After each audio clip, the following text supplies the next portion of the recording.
এটা হচ্ছে আমাদের বাড়ির পাশে একটা দাঁতের ছোটোখাটো ক্লিনিক বলতে পারো, কিন্তু এখানে ব্যবস্থা খুব সুন্দর। আমার ছেলে এখানে আসতে চায় বারবার, সেটা পরে বলছি কেন আসতে চায়। প্রথম দিন এসে একটু ভয় পেয়ে গেছিলো দাঁতের এইসব দেখে, মেশিনপত্র দেখে। তারপর ডক্টর বললো এইভাবে ওকে দাঁত তোলানো যাবে না, ওকে মোটামুটি একটা অভ্যাস করাতে হবে, এসে এসে জায়গাটাকে ওকে ভালোবাসাতে হবে, ওকে মোটামুটি একটা খেলার চলে দাঁতগুলোকে এরকম দেখাচ্ছে কিন্তু আদৌ দাঁত তুলছে না। বলেছে 2-3 সপ্তাহ এইভাবে ওকে খেলার চলে খেলাতে খেলাতে একদিন দাঁত তুলে দেবে। জিনিসটা কিন্তু খুব সুন্দর একটা ব্যবস্থা।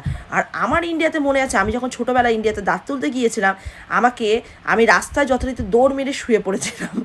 আমাকে দাঁতের ডাক্তারের ওখান থেকে 2-3 জন তুলে নিয়ে গিয়ে জোর জবরদস্তি টেনে হেঁচড়ে দাঁত তুলে দিয়েছিল। হ্যাঁ, সে পোকা দাঁত ছিল আমার, সেই কথাটা আমারও মনে পড়ে যায়। আর এরকম যদি ছোটোবেলায় এরকম ব্যবস্থা পেতাম, আমি মনে হয় হাসতে হাসতে এসে দাঁত তুলে নিতাম। কি সুন্দর। আবার দেখো না, বেরোনোর সময় আবার একটা গিফট দেয় বাচ্চাদের, যাতে ওদের পরবর্তীকালে আসতে আবার ইচ্ছে করে। কি সুন্দর না, প্রথম দিন একটা ভালো গিফট পেয়েছিল, আনন্দে আত্মহারা, আবার আজকে আসার জন্য আগের দিন বায়না করেছিল। তো এসে তোর মনের মতো গিফট পাইনি, তো ঠিক আছে বললো আমি পরের দিন তাহলে দাঁত তুলে আরও গিফট দেবে। আমি বলছি হ্যাঁ। মানে এই ব্যাপারটা খুব সুন্দর না? কিন্তু আমাদের দেশে কি দেয় বলো, একটা তুলো মুখের মধ্যে গুজে বাড়ি পাঠিয়ে দেবে।